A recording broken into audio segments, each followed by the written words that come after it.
अंबानी भारत की सत्ता को चुनौती देने की परिस्थितियों में है और मोदी सत्ता इस दौर में क्या वाकई अंबानी और रिलायंस को ध्वस्त करना चाहती है, क्योंकि कल सुप्रीम कोर्ट ने जो फैसला दिया वो सीधे सीधे उसी वंतारा जू को लेकर था जो सबसे प्रिय है अनंत अंबानी का।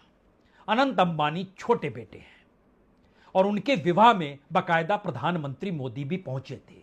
उनके विवाह में जो प्री वेडिंग सेरेमनी थी उसमें ट्रंप की बेटी इवांका भी पहुंची थी अपने पति और बेटी के साथ। वो तस्वीर भी आपको दिखाई जाएगी।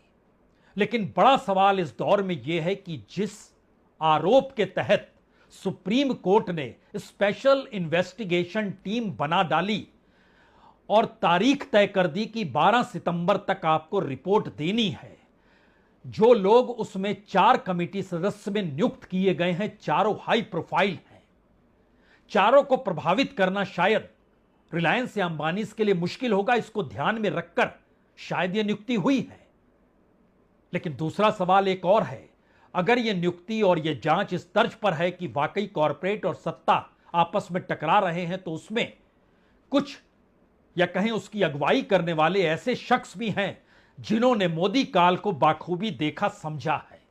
और वो अकेले शख्स हैं जिन्होंने पहली बार सुप्रीम कोर्ट के जजों को लेकर अपने घर पर प्रेस कॉन्फ्रेंस कर डाली थी और उसमें यह बात उठी थी कि भारत का लोकतंत्र खतरे में तो नहीं है। मामला सुप्रीम कोर्ट का था। उस समय जज हुआ करते थे चतेश्वर वेवर और वह आंध्र प्रदेश के हैं। हमें लगता है उस पूरी कमेटी के मद्देनजर अब आपको समझना होगा कि चेलामेश्वर सुप्रीम कोर्ट के जस्टिस जो जे चेलामेश्वर थे, उनकी अगुवाई में यह एसआईटी बनाई गई है। उनके साथ उत्तराखंड और तेलंगाना हाईकोर्ट के पूर्व चीफ जस्टिस राघवेंद्र चौहान को भी रखा गया है और इसमें मुंबई के पूर्व पुलिस कमिश्नर हेमंत नागराले को भी रखा गया है। और चूंकि पहली बार वंतारा 10 पॉइंट की जांच होनी है, उसमें मनी लॉन्ड्रिंग भी है, उसकी भी जांच कीजिए, तो उसमें एडिशनल कमिश्नर कस्टम के अनीश गुप्ता को भी रखा गया है।